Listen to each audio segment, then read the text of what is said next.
Tomorrow, votes are cast in Indiana, a state that's been called the do-or-die state for Ted Cruz. As one recent poll show him leading with a 45% to 16 points. 16 points ahead of Donald Trump.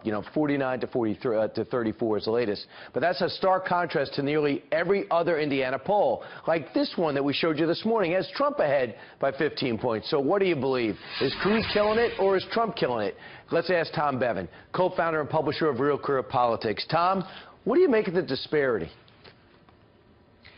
Look, Brian, I mean, every time you have a chance of getting a poll that's an outlier, and that's why you can't just look at one individual poll. You got to take a look at the whole picture. We have 5 other polls in Indiana taken during roughly the same period of time that show Trump with leads of anywhere from 2 to 9%. So on average, he's up about 4 points. And so I think you look at that, and you got 6 polls favoring Trump, 1 poll favoring Cruz, and you have to say, well, the odds are, could those 6 polls favoring Trump, could they all be wrong? Sure. But I think it's far more likely that the one poll that says Cruz is up big is probably the one that's the outlier. And on balance, I think Trump has probably got a lead heading into tomorrow night. So we're looking at your poll. The Real Clear average is 39.1 to 35 to 17 for John Kasich. There's been a few events that have happened since the New York primary that I think are significant, and of course the 5 for 5 for Trump, and that is the naming of Carly Fiorina and the Kasich-Cruz alliance.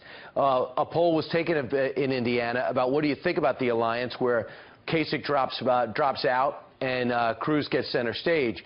34% approve, 58% disapprove. So on that, it looks like it blew up, correct?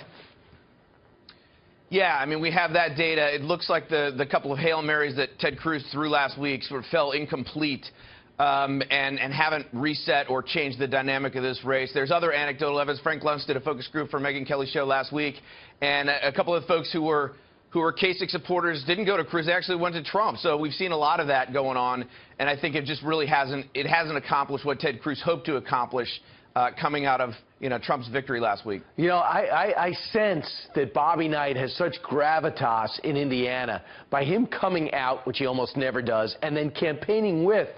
Can you sense what kind of impact that made? It's hard to say, Brian, what impact these endorsements have. I mean, certainly Bobby Knight is a revered figure in the state, a popular figure in the state, and to have him on Trump's side, it certainly can't hurt. We can't actually quantify how much it helps him. But Indiana was a state that was sort of, splitting it. It looked like it might set up well, parts of it for Cruz, but parts of it have really stayed strong for Trump, particularly evangelicals. He's splitting the evangelical vote with Ted Cruz, and whenever he's done that in this contest, he has fared well when that happens. Yeah, it's unbelievable, and I think the Cruz camp still can't make heads or tails of that, how Trump does so well with evangelicals, and that really screwed him up in the South. Tom, it's going to be interesting to see who looks good and who looks bad, but we know one thing, everyone's going to be looking at what happens on Tuesday. Tom Bevan, thanks so much. You bet.